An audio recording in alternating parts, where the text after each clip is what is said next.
Are you tired of people always telling you what you want to hear and not what you need to hear? Me too. Are you ready to actually do something about it?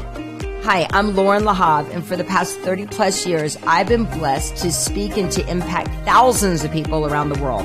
I've shared the stage with the world's top thought leaders, including Barbara Walters, Tony Robbins, Barbara Corcoran, and Gary Vaynerchuk. I'm also a personal development, lifestyle, and business coach, event producer, and entrepreneur with businesses in over 25 countries. I'm a wife and a proud mama to 3 and a bonus mom to 1. Trust me when I tell you, it took me many years of buying into my old story of I'm not enough and lots of grit to finally let go of the BS. So I understand firsthand what it means and what it took. They don't call it the school of hard knocks for nothing. This podcast is my way of breaking down the BS filters of what we say, what we do, and how we interact with others. I will be sharing what worked for me, yet more importantly, what didn't work for me. This is a no fluff podcast where we will address real life issues that seem to surface when you least expect it, relationship conflict and breakdowns, and real solutions. I will share from my life experiences and those of other everyday heroes, as well as the world's top experts, are all here to help you grow through the process of letting go and finally expressing your true voice, who you are and what you stand for. In a world of political correctness and living our lives on social media, it's hard to know what is real. And are you taking in so much information but not applying what you've learned? In my life, I always look to the people who understand what I'm going through and are willing to get honest and forthcoming with me to help me grow through these challenges. Trust me, I've had them all, and I'm going to take the time to be as real as possible and get to solutions. I've had financial issues, parenting issues, marriage issues, emotional issues. You know, the list goes on. I've learned from my challenges, I've grown from them, and continue to learn from them. I see them now as opportunities. With this podcast, we're going to tune up our lives. I'll be your cup of espresso to get you through whatever you're going through in your life that's holding you back, to give you that confidence and trust of knowing someone is there to help and guide you, yet you have to do the work. So strap in, hang on tight, and let's get real. We've got the people that listen to the podcast are so awesome. They are like, where do you find all these cool people, Loren? How come we don't know about them? Why is the world not, why don't we see them all over the place? And I'm like, well, you're going to after March the 31st, when those of you that join us for Own Your Worth, because that's really the outcome. I think that there's so many wonderful people, everyday heroes that are out there just, doing the right thing, as I said, just out there working with people who have their hands up, right? Want the help, want that. And gosh, I don't know, or even just think they want it. I don't think you have to be always in action. At least I never was. I never was in any part of my story, but there was always this little, well, maybe it could be better, like a little mustard seed, as they say. Maybe it doesn't have to be this way. I love that you say that. So it's kind of like that awareness that there's a part where they start to ask themselves different questions. So I'm a very slow changer, Loren. So I namaste to those of you who are like a little bit willful, because I'm like you. It takes me a while to be all in. But then when I am, there's no stopping me. Will you talk a little bit about that? Because I love that you said that. I think a lot of people kind of beat themselves up either because they feel that they're not moving as quickly as they think that they're supposed to, or that they always have to be in action. Because I'm one of those girls. I'm either on or I'm off. I'm very much. Yeah. And I think there's also this concept that changes like bippity boppity boo, like we're just like in a Disney and all of a sudden we're the princess, and like there's just no research that supports that. I do think part of the dragon I'm constantly slaying is that of diet culture and, spiritual bypass and all this stuff where everyone's just like, feel great. That's how it should be. And it's like, and I think women especially, like, we can really attract a lot of shame. It can really bring up a lot of that toxic shame that's embedded in so much of these cultures that really, like that vulture culture of diet, that really can come and make us feel terrible about ourselves. Talk about like, what's the opposite of owning our worth? Like giving away our power to people and ideas that just aren't like valid. And so I think the idea, life is a journey. And if we're committed to, working on it, I had a patient yesterday in therapy, and she was talking about her friend, and she said, well, my friend's really screwed up or something like that. And she said, but she's a therapist. And I said, well, we're the most screwed up of all of them, And she said, well, you're not. And I said, well, that's just because I'm always doing my work, There's not an end point to this. And I think when we can lean into that, and we can lean in, that's really how you know yourself and your power, is to lean in into the idea that we're always evolving. I mean, gosh, if anybody's the queen of that, it's you, right? We're always evolving. We're always open.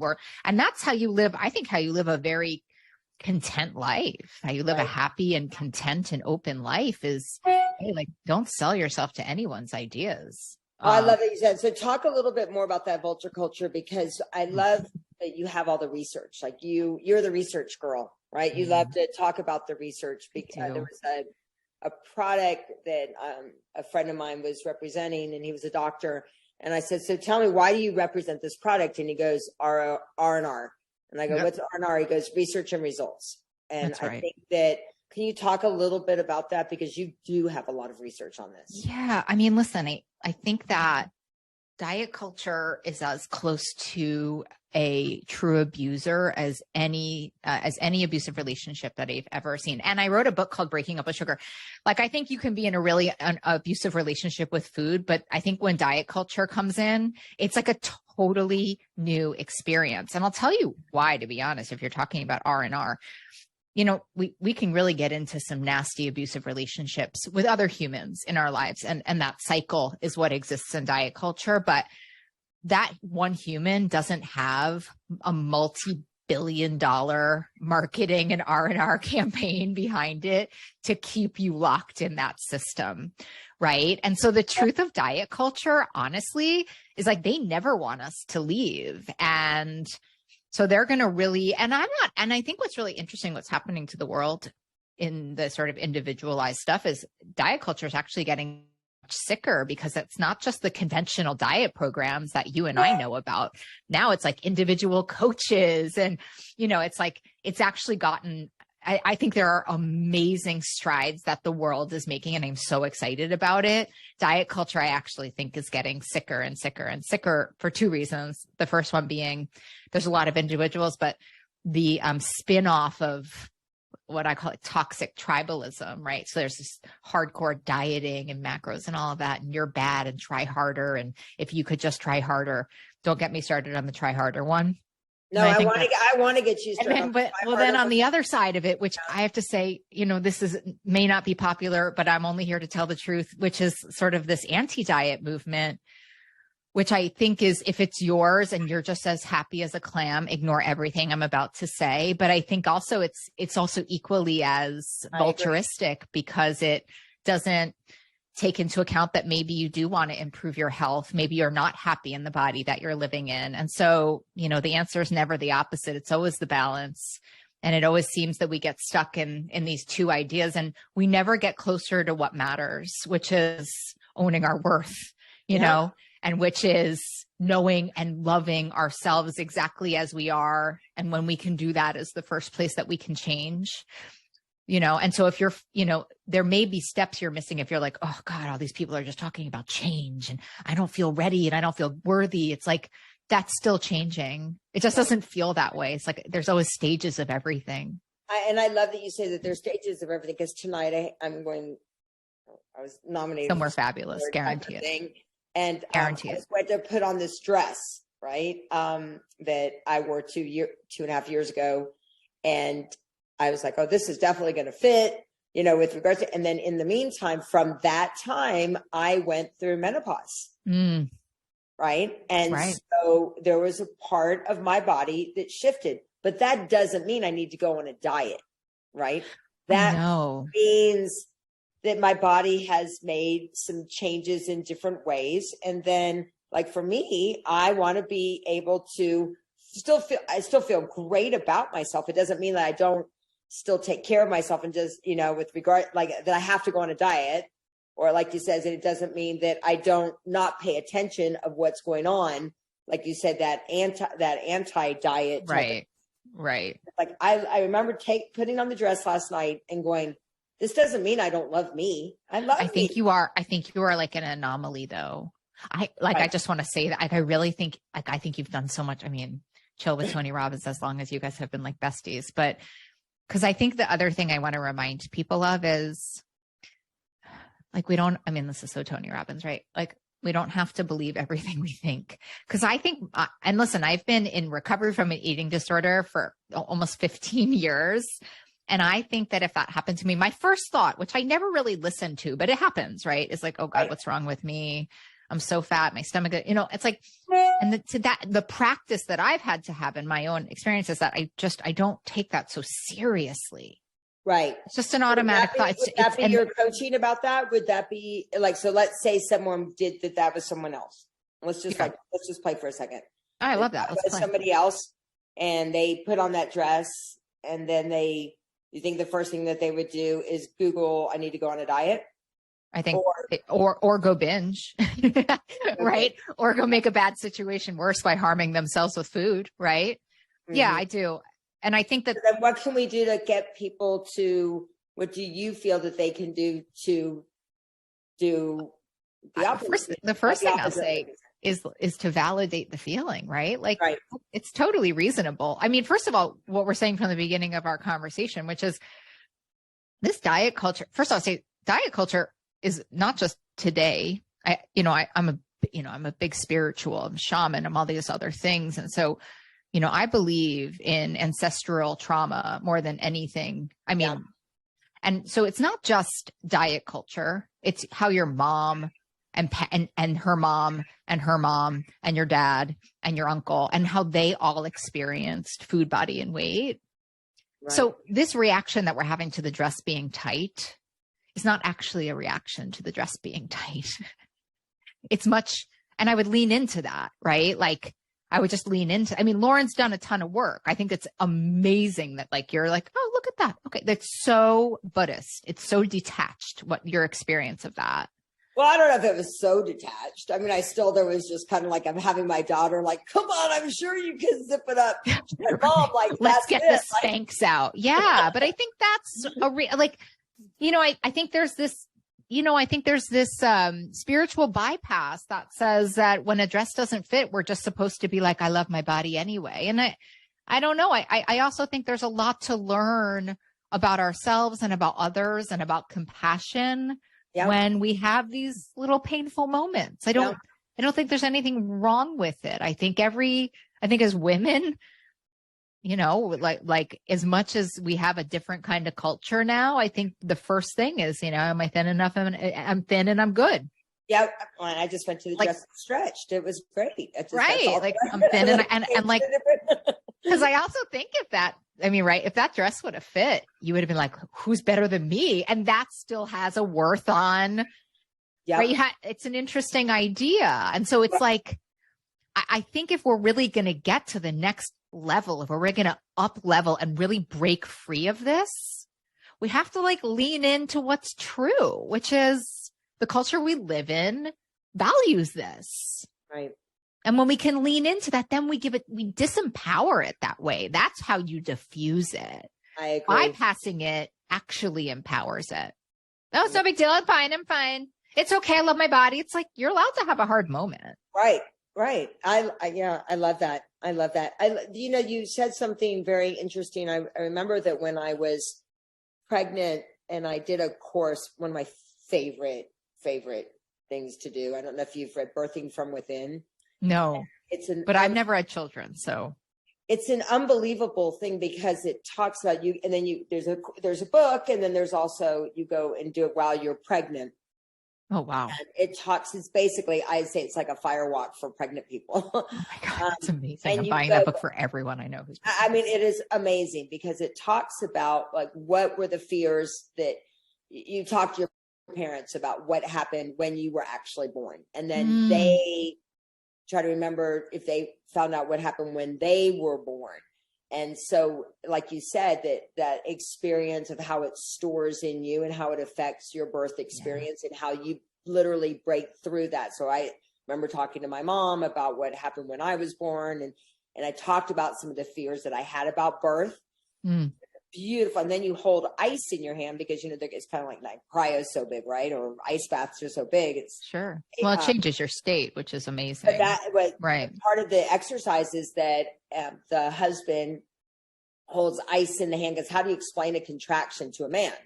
You know, they just don't know, or period pains or anything like that. They have no idea. But when you hold ice in your hand, how do you get through it? And then there gets to be a point where the ice hurts, and like, what do you do? So that how to support your wife during, that's so beautiful. Your partner during childbirth. But the big thing that the doula was talking to us about it during the class is just really, like you just said, the ancestral trauma. And it's not just 1, 2, 3, 4 generations back. I mean, right? I think it goes something like 7. Yeah.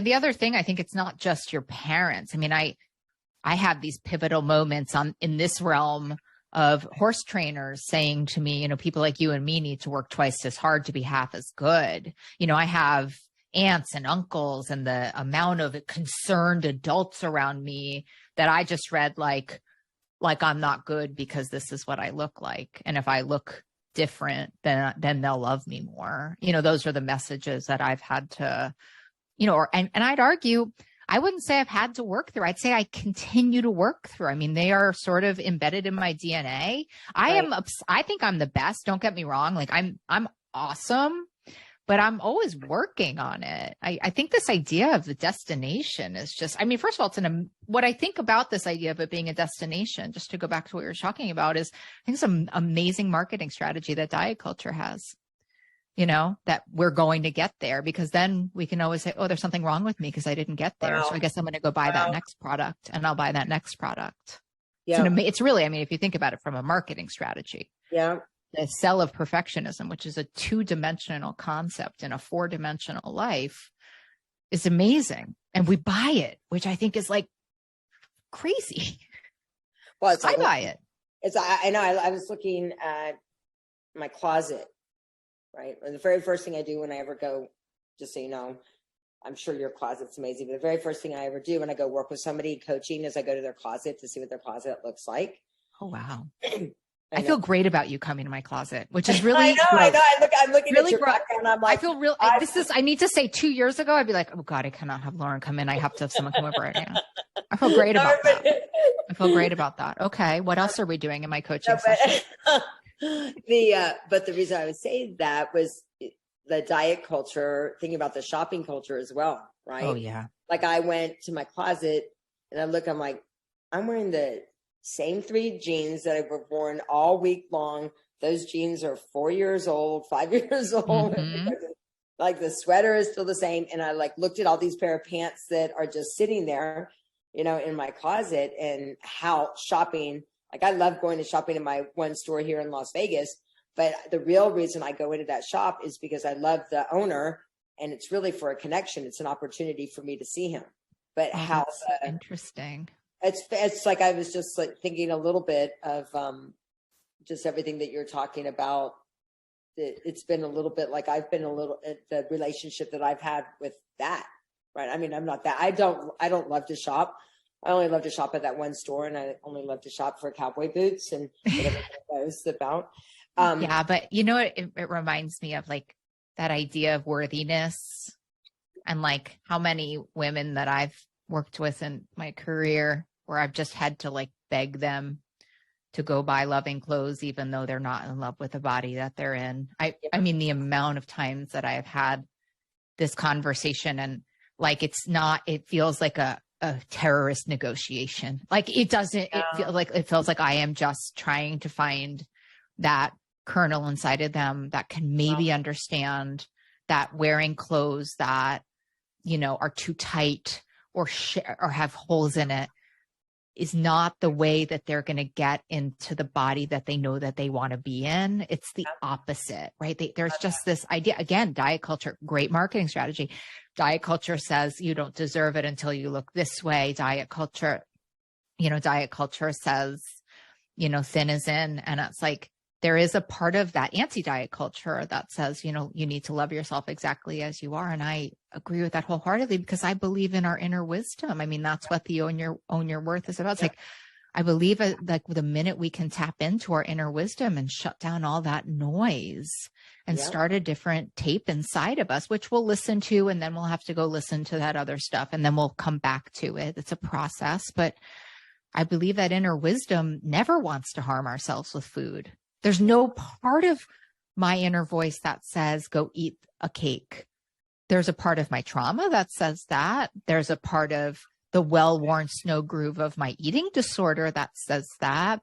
There's a part of sort of the society or the coping skills that I've had since I'm literally 4 years old that says that. But there's no part of that loving inner voice inside of me that says harm yourself with food.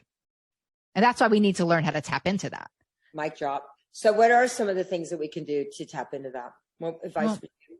Oh my gosh, I have so many. Well, I mean, to be honest, I would say something that can become a ritual for people in their life. Yeah, no, I mean, so and I'm sure you agree, like mantras, I think are very powerful. And, I have to say, like, I always bring my 325-pound, angry, pretty suicidal self to every conversation I have because I have had such a transformation. So I always check in with her. And so she's always like, those things are total crap. Why would I say things I don't believe? And the reason we say things we don't believe or we aspire to believe is that a belief is a repeated thought, right? A belief is a repeated thought. And so, we want to say things that we want to be true because right now, the inner voice, the higher self, like the thing we're praying to is, oh, I'm not enough, or I'm terrible. I'm never going to get this. This is never going to happen for me. Maybe for Loren, maybe for Molly, but I can't transform that. I mean, that's just we can't listen to that tape anymore. Yep. And so it's really what intensati, it's really why in the midst of, being an eating disorder therapist and doing all this other stuff is like why I felt like getting into this spiritual fitness class of intensati, where we not only are we saying self-affirming mantras, which I need to tell you, when I first started intensati, I was like, this is total crap. So can you, for the layman out there, can you let them know what that represents? Intensati is a spiritual fitness class. So it's a movement class where we combine mantras and movement.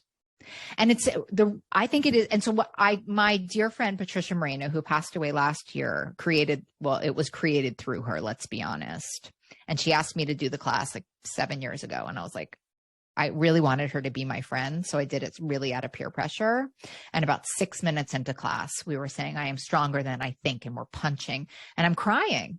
And I'm like, wow, I really need to learn how to do this because I help people who need this in their lives and they don't know it. Right.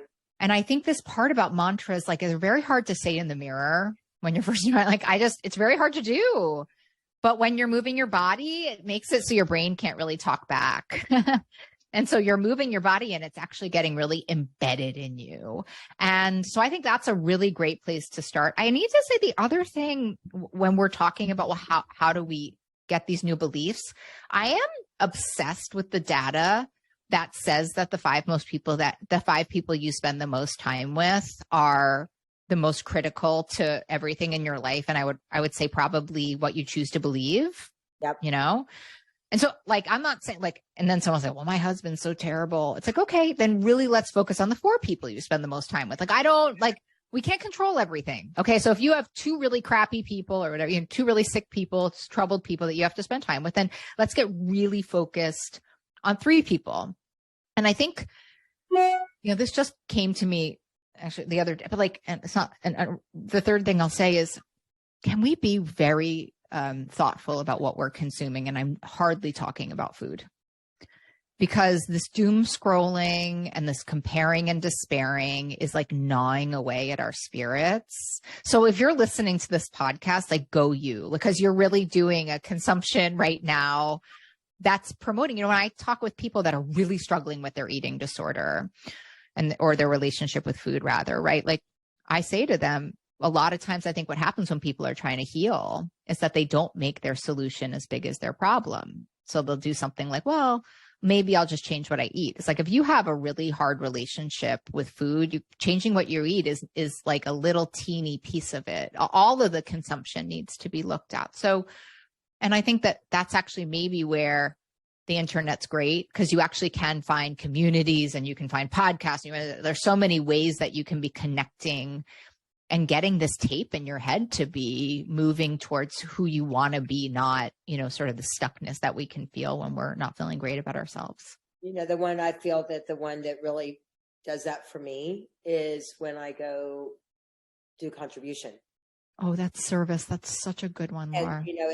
And that's what we're going to be doing, as I share with you on that, the people that are live and then the people that are going to be virtual, they're going to have an opportunity to do it, to go, in their own environment. But here we're going to go do it in Vegas, because I always say people come to Vegas and take from Vegas. Yeah. What about people giving back? And yesterday I was at an event that the Rotary and the Scouts put on. There were all the teams from UNLV the kids were out playing tennis and soccer and, doing backpacks. Every kid got either a soccer ball or a football. And it felt, I was so nostalgic about it. It almost felt like when I was growing up, like, oh my God, kids are outside. Like, oh my God, they're laughing and having fun and like sitting and having and I think that if we can also get people back to that part of service, and then like everything appears, it feels like all of our, like, well, for me, they gave JCPenney's everybody was saying, how much do you think JCPenney's gave to each kid to go shopping? It was Santa's, what was it? Santa's Closet or something was the name of it. How much do you think JCPenney gave each kid? Just so you know, there were thousands of kids there yesterday. How much? $100. Please say that. Please say it's high. Please say it's high. $250. Oh, thank goodness. That gives me so much hope in this world. Right. So actually it was JCPenney and like the Rotary Club did that. So like you said, like thoughtful of what we're consuming, go out there and consume and go give back. Well, right? And it's a wonderful way to listen, it's what the one of the greatest altruistic movements in America is the 12 steps, right? It's like that. And that's one of the biggest parts of it. And, as a member, like getting out of yourself and the lower self, that's how we get out of this negative cycle, right? I hate myself and I can't do it. Good for that negative. One of the easiest and fastest ways to do it is to go be of service and forget about yourself for a second. Even if you think, well, I don't have anything. It's like, that's a better time. When you can't give service, it's best time to give service, right? What you just said was huge, was not just getting out of self, because I think that's might be where people get confused, because they hear the whole self-care thing might have confused people a little bit, because we're always saying get out of yourself, but you made a huge distinction of getting out of your lower self. Exactly. Versus self-care. I mean, self-care is that foundation, right, for ourselves, but it's more of, I love that, getting out of your lower self. Yeah. Getting out of that for me, self-hate, and in a way, try it on, self-centeredness, right? Self-care is, to me, I think you're right. Self-care is taking care of my highest self so I can be my best to help other people. Right. But that's when I'm in my self-centeredness, I can only think about me. And I'm going to tell you the worst part. My life is a teeny little hallway that I have to turn. Like I can't see any miracles. I can't see any good. I can just see that I don't have enough and nobody's taking care of me, and that's not really who I am. It's the opposite of who I am, but it's a bad habit and it's well worn and it's really protected me in many ways. I love all these great metaphors that you're saying, like that my life is a tiny hallway. Tiny hallway, size of a postage stamp. And so much of my life and my addictions was that. I mean, I lived in that victim space, for a long time. It was like my call to worship was, you just don't understand. And my life is worse than yours. And it's protected me in many ways, right? Because it didn't make me move forward. It didn't make me take risks. But wow, was it miserable when I learned that I had choices. Holy cow. Okay, so let's go back real quick, because you were talking about some ways. We were talking about mantras and movement, which is really a big thing that you're going to be doing every day with. That's right. Every morning. I'm so excited about. And then you're also going to be on a panel really talking about owning your worth and your mind, your mindset, which of course, just so you guys know, I have 5 pages of notes right now from Molly. That's why I'm writing. If you see me, it's a very Loren vibe. Yeah. So yes, actionable items. So I think mantras, upping your mindfulness around your consumption, like being really thoughtful about what you are, your eyes and your ears, not just your mouth. And I think that third thing, which is starting to get a little bit more particular about who is in I call it circle, because the opposite of addiction is connection. The opposite of almost every negative thing is connection, even that service piece, right? And if you're not with people who embrace change and embrace sort of this up leveling that we're talking about, I think even embrace miracles. I mean, I can't, if I'm around, if my top 5 people are even, if I'm really around people for a long time who are cynical, who laugh at my big dreams, I mean, that eventually that's going to be the new tape. And so, a person who talks about this in a really beautiful way is Julia Cameron, who wrote The Artist's Way, which I think is one of the most important books. That's a classic. She talks about that though. She says, you got to really, if you're really in a space where, and anybody who hangs out with you, Loren, who's listening to your podcast, is a creative spirit, right? And our job is to breathe life into that. So I think what I'm saying is, be mindful of who's in your power circle and just add some more. If you're like, well, Molly, all 5 of my people, I'm like, great, then go 5, 6, 7, and 8 needs to be people. And they're easy to find, especially if you hang out with Loren, I'm telling you. Because all the people who hang out with Loren are like this. You attract people like me. I mean, I have now been with the women in Own Your Worth. I thought that I knew great people. And then I sat on my first Zoom call of the Own Your Worth crew. And I'm very, as you can tell now, I'm not easily silenced.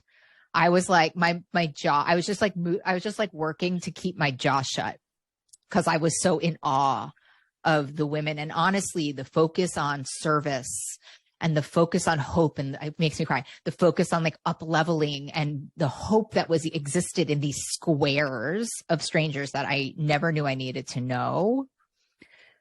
And so I really want to say, I think an actionable tool is getting some new people in your power circle. If you don't, because that's going to be, it's a roadblock that we don't think of.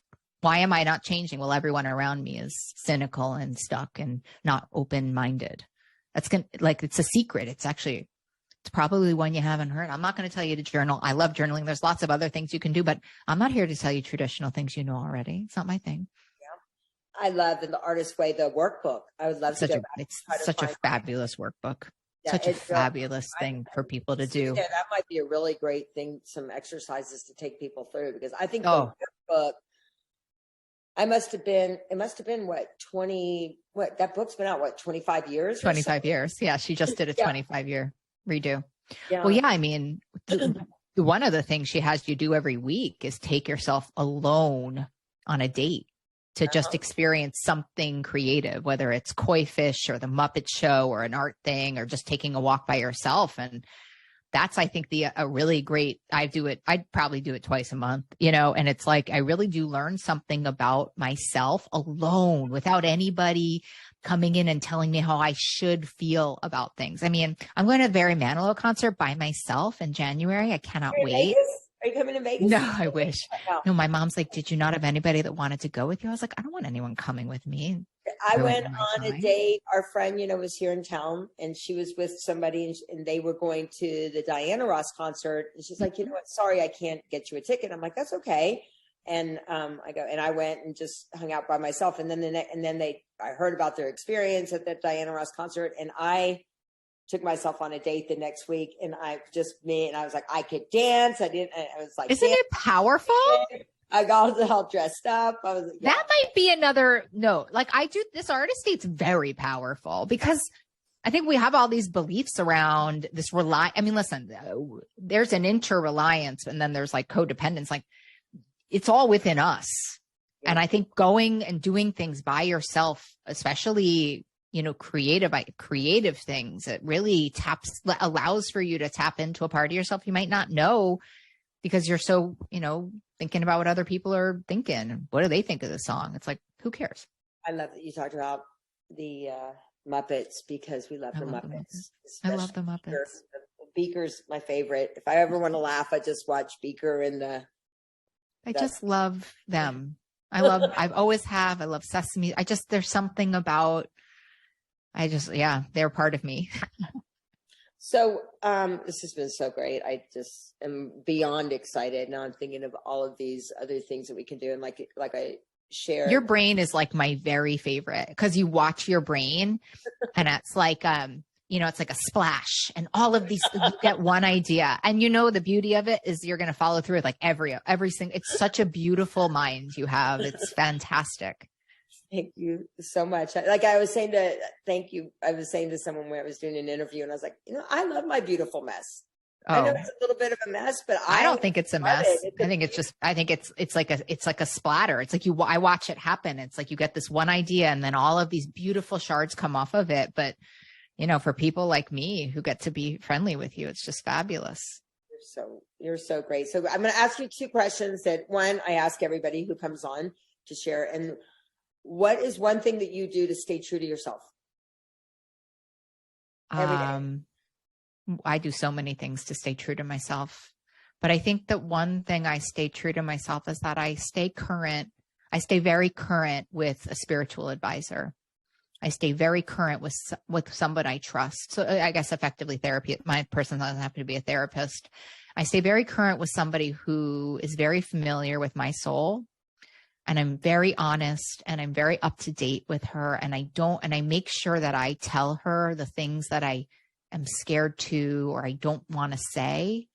And in that also prayer and meditation are really important to me too. And just making sure that my soul isn't running away and it feels really intact. I think that's how I mostly stay true to myself. I love that. And why should everybody come join us at Own Your Worth? Look at your eyeballs. I love your eyeballs like that because it's not everybody can get a video of this. A lot of people are going to see just like, why should there's no reason you shouldn't. Like I'm telling you, this list of women is off the chart. And like, if you have this, if you're even considering it, if you click the button, you should come.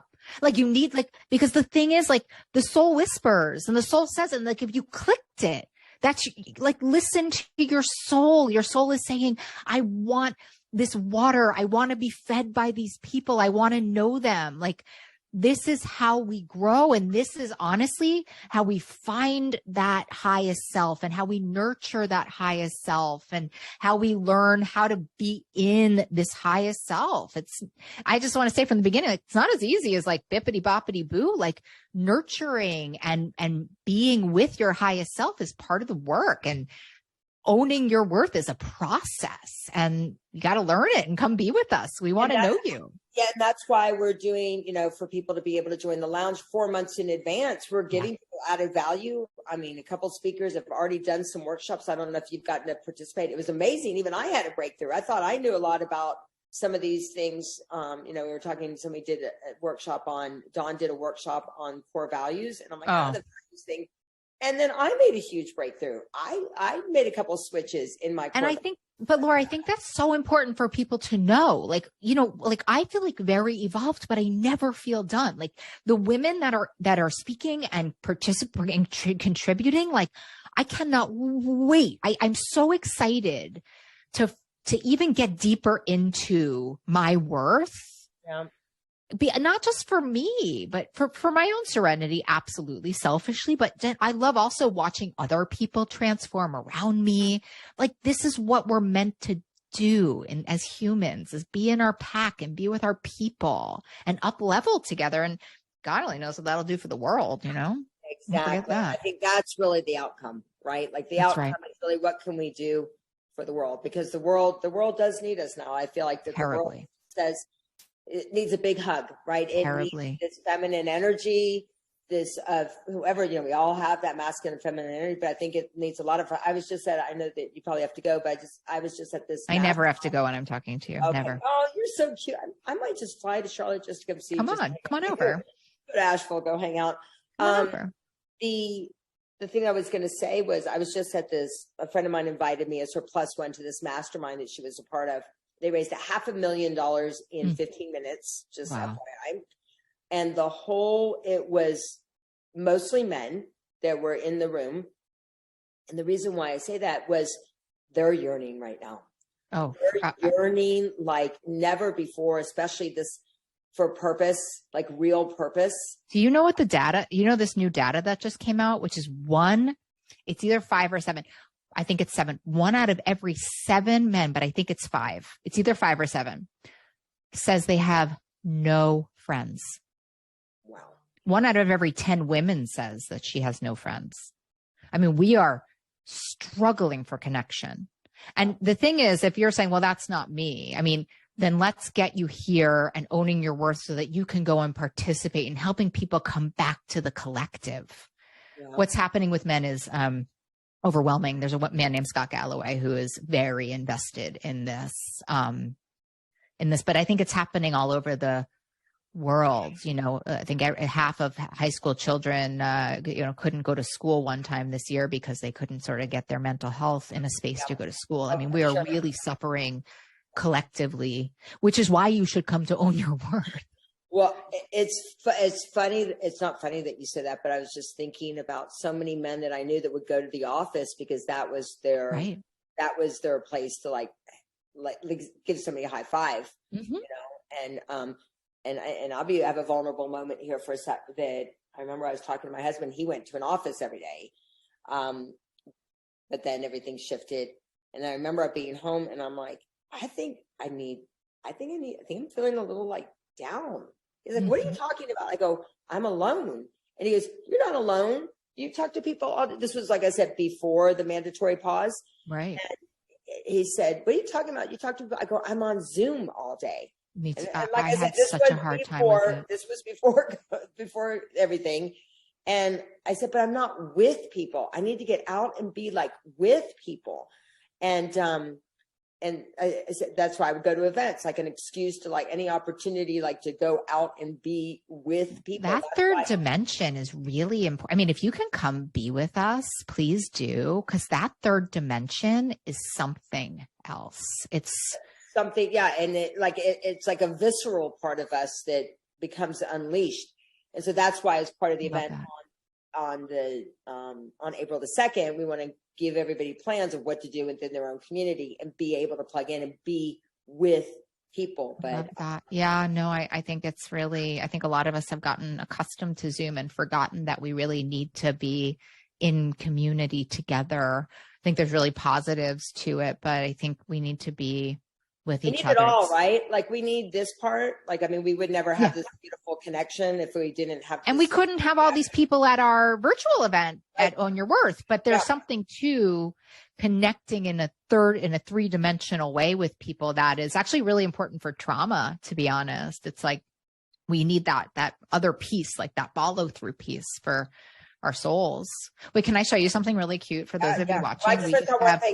We have twins. We both have our twin. We have twin dogs, twin black dogs sleeping. Oh, yeah. My little bougie dog has decided in his 15th month on Earth that he needs pillows. Like, I love him. And you've gotten more pillows for him, I do. Yeah, of course. Okay, what are you talking about? She just Daphne. She's oh yeah, there she is. She's been a great healer for me. I know that Danny too. Yeah. The one thing I was going to say is at Own Your Worth, the one thing we are encouraging people, those that are coming and joining us interactively, bring all of your friends over to your house. Oh my God, I love that.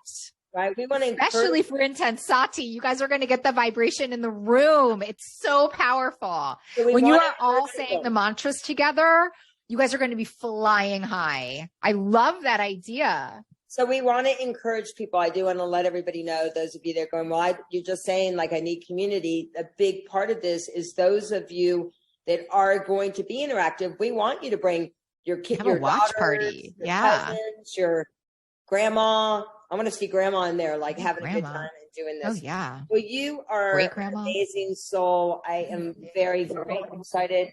Daphne's very excited now too, as you can tell. Okay. She doesn't understand, but thank you so much. Namaste. Namaste. I love you. I can't wait to see everybody, by the way. I can't wait to see everybody. This thing's going to be off the chain. Amazing. Up leveling times a million. All right. We'll see you soon.